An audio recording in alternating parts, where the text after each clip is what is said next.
계속해서 새벽마다 저희들이 하나님이 저에게 주시는 말씀하시는 지혜란 무엇인지를 계속해서 저희가 보고 있습니다. 특별히 솔로몬에게 부어주신 이 지혜, 저희의 삶에도 부어져서 삶에 능력이 있고 열매 맺는 삶이 되면 좋겠습니다. 오늘 말씀 속에서 드러나는 지혜란 무엇이냐? 그것은 한마디로 요약하면 지혜는 우리의 삶의 능력입니다. 더 정확히 말하면 지혜로운 삶이 능력 있는 삶이고, 하나님께서 인정하시는 지혜라는 것은, 지혜로 사는 자는 하나님의 뜻대로 삶을 사는 자를 말하는 것입니다. 오늘 말씀을 통해서 보게 되는 지혜의 첫 번째는요, 좋은 것을 알고 취할 수 있는 능력을 저에게 허락합니다. 그러니까 지혜는 좋은 것이 무엇인지를 저희들의 삶에서 알고 그것을 붙잡게 합니다. 16절 말씀 보면 이렇게 말씀합니다. 지혜를 얻는 것이 금을 얻는 것보다 얼마나 나은고, 명철을 얻는 것이 은을 얻는 것보다 더욱 나으니라. 우리가 살고 있는 이 시대는 물질의 힘이 막강합니다. 금의 가치는 굉장히 높습니다. 사회가 불안할수록 금을 사들인다고 하죠. 그 이유는 오래 지나도 변하지 않는 가치를 지녔기 때문이라고 합니다. 그런데 오늘 성경 말씀에서는 사람들이 그토록 소유하려는 이 금, 이것보다 지혜가 더 귀한 것이다라는 것을 말씀합니다. 삶의 매 순간 정말 많은 것들이 저에게 있을 때에 가장 중요한 게 무엇인지를 아는 것이 능력이고요. 그것을 택하는 것이 지혜입니다. 우리의 삶에서 항상 고민이라는 게 고민이 무엇입니까? 항상 시간을 지나면서 보면 그 순간 내가 왜 가장 좋은 저것을 택하지 못하였을까? 이런 것들 때문에 저희들은 후회하게 되는 것이죠. 또한 최고를 선택하지 못한 이유가 무엇인가 하면 무엇이 가장 좋은 건지를 그 순간에는 저희들이 모른다는 사실입니다. 어린아이들을 보면은 장난감 막 가지고 있을 때 뭐가 제일 좋은 건지 구별하지 못하죠. 제가 어렸을 때에 기억하면 연초에 부모님과 함께 큰아버지 댁에 설날이면 모였습니다. 다 같이 세배를 하죠. 그러면 그때 제가 세뱃돈을 참 많이 받았던 기억이 납니다. 저희 아버지께서 상대적으로 좀 늦게 결혼하신 편이라서 제가 큰집 형들에 비해서는 나이가 어렸고, 그리고 조카들에 비해서는 나이가 많았기 때문에 같이 어린아이처럼 이렇게 있었지만 조금 더 구별해서 세뱃돈을 많이 줬습니다. 그런데 지금도 생각하면 후회가 되는 게 하나 있는데요. 제가 그때에 이렇게 10,000원짜리 이렇게 받으면 이게 어떤 가치인지 저는 모르는 겁니다. 몇 장 이렇게 가지고 있으면 큰집 형들이 와서 막 장난치면서 100원짜리 이렇게 막 반짝반짝 하는 거를 보여주면서 이거 5개야 바꾸자. 그러면 제가 이렇게 흔쾌히 바꿔주고 이렇게 500원을 들고 굉장히 좋아했던, 지금 생각하면 이게 얼마나 약이 오르는지 모릅니다. 이거 만나서 다 받아내야 되는데 왜 그랬을까 생각하면 어렸기 때문에, 그래서 가치를 몰랐기 때문에 그런다는 것이죠. 그런데 여러분 이걸 아십니까? 우리의 신앙생활에도요, 성숙하지 못한 어린아이의 모습처럼 영적인 가치, 하나님께서 정말 중요하다고 말씀하신 가치가 무엇인지 우리는 잘 모르고 산다는 사실입니다. 여러분, 우리의 인생에 가장 중요한 가치란 무엇입니까? 이것은 흔히 자랑하고 소유하려고 하는 세상의 가치를 말하는 것이 아닙니다. 우리의 삶의 유일한 가치, 죽을 때까지 추구하고 움켜잡아야 하는 것, 이거 결코 놓지 말아야 하는 것은 예수 그리스도라는 사실, 여러분 이것을 꼭 기억하시기를 바랍니다. 고린도후서 4장 7절에 보면 바울은 이런 말을 하죠. 우리가 이 보배를 질그릇에 가졌으니 이는 심히 큰 능력은 하나님께 있고 우리에게 있지 아니함을 알게 하려 함이라. 그러니까 여기서 말하는 질그릇이란 무엇입니까? 우리 자신을 말하는 것입니다. 우리 자신의 가치를 놓고 보면 우리는 질그릇처럼 무지하고 연약하고 보잘것없는 존재와 같은 게 우리의 모습입니다. 시간은 금방 지나가고 우리의 육체도 쉽게 쇠하여지고 우리의 의지도 쉽게 꺾입니다. 연약한 존재라는 것이죠. 그런데 그러한 질그릇 안에 보배, 참 보배, 최고의 가치가 담겨져 있다는 사실입니다. 여러분, 이 보배가 무엇입니까? 바로 예수 그리스도, 우리 주 예수님을 말합니다. 우리의 약함 속에 예수님께서 강함이 되어주시고 우리의 부족함 속에 예수님께서 나의 풍성함이 되어주시는 겁니다.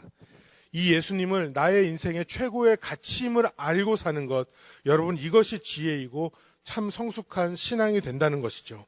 그렇기 때문에 사도 바울은 빌립보서 3장 8절에서 이런 말씀을 해요. 또한 모든 것을 해로 여김은 내 주 그리스도를 아는 지식이 가장 고상함이라. 사도 바울은 대단한 사람이었죠. 학식이었고 명예가 있었고 권력이 있었던 사람입니다. 그것도 젊은 나이에. 그런데 그가 예수님을 알고 나서 봤더니 그가 자신이 질그리신 것을 알게 되고 이 안에 오신 예수님이 참 보배라는 것을 알게 되고 예수님을 깊이 만나고 나서 봤더니 이제껏 내가 자랑했던 모든 것은 배설물과 같다. 사도 바울은 이렇게 고백하고 있는 것 아닙니까? 여러분, 우리들이 매일 오늘 하루를 살 때에도요, 굉장히 많은 선택을 할 것입니다. 생각을 할 때에도, 물건을 살 때에도 선택을 하죠.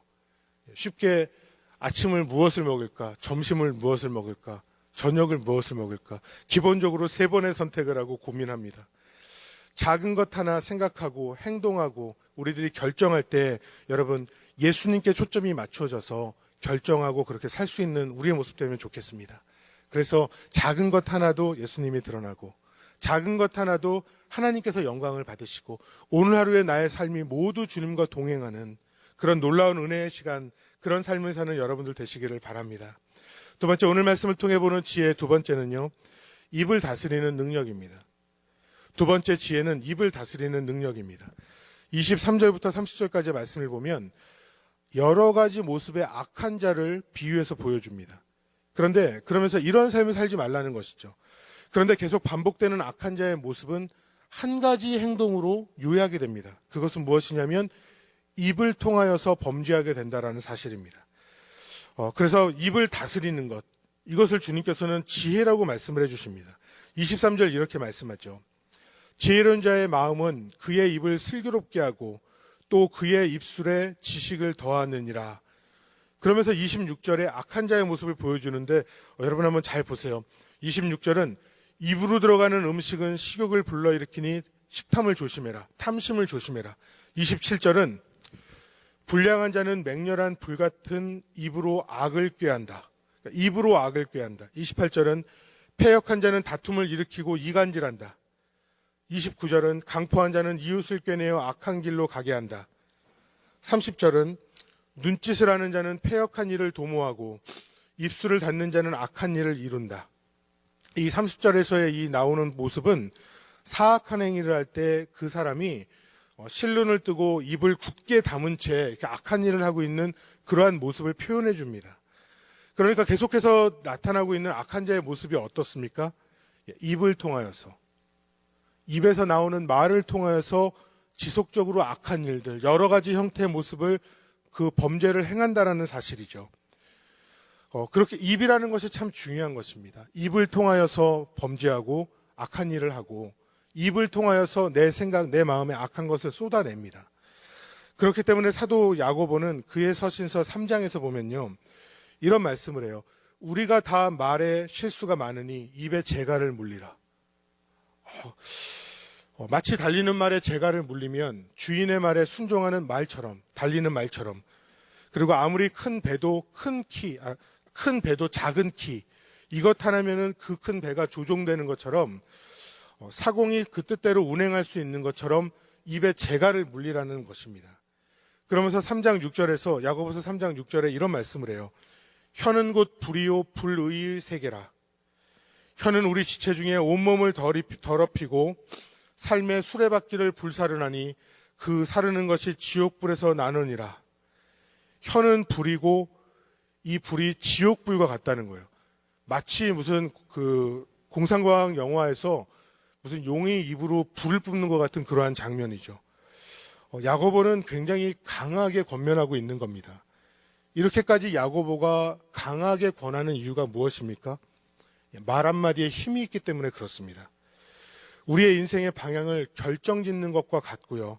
말 한마디는 우리를 파멸로 이끌 수도 있습니다. 작은 말 하나가 온 산을 태우는 것처럼, 작은 불 하나가 온 산을 태우는 것처럼 우리의 말은 나의 생각, 나의 분노, 불평, 저주가 다 쏟아져 나옵니다. 굉장히 놀랍죠. 하나님을 찬양하는 이 입이 저주와 욕설을 내뱉는 그 입과 같다라는 것입니다.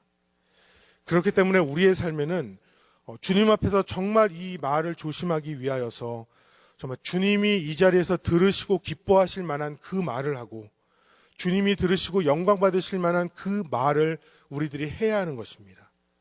이 말을 골라서 가려가며 할 수 있는 것이 본문에서 말하는 지혜라는 것이죠. 이상국이라는 그 저자가 쓴 러브레터 읽어주는 남자라는 책이 있습니다. 그 책에 보면 굉장히 따뜻한 내용들이 많은데 이런 내용이 있어요. 거기에 글에 보면 당신 참 좋다. 정말 이 한마디가 내 마음의 큰 보물이라고 말했습니다. 당신에게서 받은 이 귀한 보물을 나는 아직도 먼지 하나 묻히지 않고 보관하고 있답니다. 어느 날 당신은 나를 바라보며 갑자기 말했지요. 당신 참 좋다. 보통 이런 말은 이런 말을 통해 우리의 생각이 전달되지 않습니까? 그러니까 이러한 생각이 전달된 이 말이 들은 사람에게는 보배처럼 너무나 소중하다라는 것이죠. 이게 당신 참 좋다. 이런 말이 간단한 것 같지만 상대에게는 큰 힘과 위로와 꿈을 준다는 것입니다. 이렇게 간단하게 서로를 위로하고 서로를 격려하고 따뜻하게 할 수 있는 말에는 그 밖에도 굉장히 많습니다. 힘든 일을 하고 수고한 사람에게 수고했습니다. 한마디인데 얼마나 힘이 됩니까? 잘했어요. 상대방에게 용기를 주겠죠. 고마워요. 이렇게 얘기하면 힘이 나고, 사랑해요. 굉장히 마음속을 따뜻하게 하고 막 소망을 주죠. 이런 말을 할 때에 듣는 사람이 힘을 얻는 것만이 아니라 우리 자신, 그 말을 하는 자신 역시 기쁨이 되고 위로를 얻게 되는 것입니다. 작은 말 한마디, 우리의 삶에 큰 힘을 주는 거. 우리 한번 해볼까요? 당신 참 좋다. 저한테 하지만 집에서 이렇게 해보시는 겁니다. 집에서 작은 걸 했을 때도 참 수고했습니다. 참 수고했습니다. 주님이 참 기뻐하셨습니다. 잘했습니다. 못했지만 잘했습니다. 그리고 참 미울 때 사랑해요. 힘이 됩니다. 작은 것 하나도 그냥 일상에서 당연한 것이었는데 참 고마워요. 참 고마워요. 이렇게 이야기하면 우리 입에서 나오는 이 말이 폭력적이고 파괴적인 것이 아니라 서로를 격려하고 세우는 것, 마음 따뜻하게 응원하고 희망을 주는 것, 이 언어를 선택하는 것, 여러분 이것이 참 지혜라는 것입니다. 예수님이 이렇게 하셨죠. 남미의 신학자인 구스티포 구티에레즈라는 그 신학자가 있는데 이런 말을 해요. 남의 손을 씻기다 보면 내 손도 따라 깨끗해지고 남의 귀를 즐겁게 해주다 보면 내 귀도 따라서 즐거워지고 남을 위해 불을 밝히다 보면 내 앞이 먼저 환해지고 남을 위해 기도하다 보면 내 마음이 먼저 밝아진다. 저희들이 하루에 얼마나 많은 말을 합니까? 미국 그 통계에 보면 평균적으로 한 사람이 하루에 30번의 대화를 한다고 합니다. 그리고 일생의 시간을 다 놓고 보면 참 재밌죠. 5분의 1은 말을 하는 시간이라고 그래요. 남자는 하루에 2만 단어를 일반적으로 쏟아낸다고 합니다. 여성들은 3만 단어 더 많이 합니다. 우리들이 이 많은 말들을 뱉습니다. 그런데 여러분 이 말을 할 때에 여기서 나가는 이 말이 지혜로운 말이라면 은혜의 언어이고 사랑의 언어이고 복음의 언어이고 주님이 들으시고 기뻐할 만한 그 언어라면 얼마나 놀랍고 영향력 있는 삶이 되겠습니까? 우리의 입을 다스리는 지혜, 그 지혜로 능력 있게 사시는 우리 모두가 되기를 바랍니다. 마지막 세 번째 말씀은요. 말씀을 통해 보는 세 번째 지혜는 마음을 다스리는 능력입니다. 33절에 지혜를 이렇게 가리키고 있습니다. 마음을 다스리는 자는 성을 빼앗는 자보다 나으니라. 저희들이 경험하지 않고 시대가 다르기 때문에 모르지만 성을 빼앗는다라는 것이 쉽겠습니까? 성을 지키고 있는 군대들이 언제나 끊임없이 저항하면서 계속해서 활을 쏘고 돌을 던지고 계속해서 칼을 휘두르고 그러는 상황 속에 성을 뺏는다라는 것이 얼마나 어려운 것이겠습니까? 그런데 마음을 다스리는 자가 성을 빼앗는 자보다 더 위대하다고 말하는 것은 마음을 다스리면 그 마음의 능력이 나아가서 성을 무너뜨리는 것과 같다는 것이죠. 성을 빼앗으려고 하기 전에 마음을 다스리면 성이 무너진다라는 이 말은 우리의 마음을 다스리는 자는 환경의 성, 그리고 우리의 삶에 있는 그 불안과 고난의 성을 무너뜨릴 수 있다라는 것을 말해주고 있는 것이죠. 우리들이 흔히 이런 표현을 써요. 마음이 요동친다. 마음이 요동친다. 갑자기 불안한 일이 생기고, 갑자기 어려운 일이 생기고, 예상하지 않은 일이 생기고, 누가 한마디 내게 하면 마음이 요동칩니다. 누가 한마디 내게 나쁜 말을 하면 그날 잠을 못 잡니다. 마음이 요동해서. 이런 상황이 벌어지면 쉽게 이 마음이 요동치고 오만 가지 생각이 나고 분노하게 되죠. 그런데 여러분, 우리가 기억해야 되는 것이 있습니다. 그것은 이 마음은요, 성과 같이 지키는 것입니다. 지키는 것입니다. 마음은 가꾸는 것입니다. 로버트 망어의 내 마음 그리스도의 집이라는 책에 보면 작은 소책자인데 그 내용이 굉장히 파워풀합니다. 글 중에 어떤 게 있냐면, 믿는 자의 몸은 살아계신 하나님의 성전이고 믿는 자의 마음은 예수 그리스도의 거처가 된다라고 그 책에는 적혀져 있습니다. 그러면서 내 마음이 집과 같을 때, 집이라고 표현할 때 그리스도께서 내 마음의 서재에 함께 계시면서 나와 동행하시고, 주방에서 함께 식사하시고, 거실에서 나와 대화하시고, 작업실에서 나와 나의 헌신과 봉사를 보며 격려하시고 힘을 주신다는 것이죠. 내 마음 예수 그리스도의 집.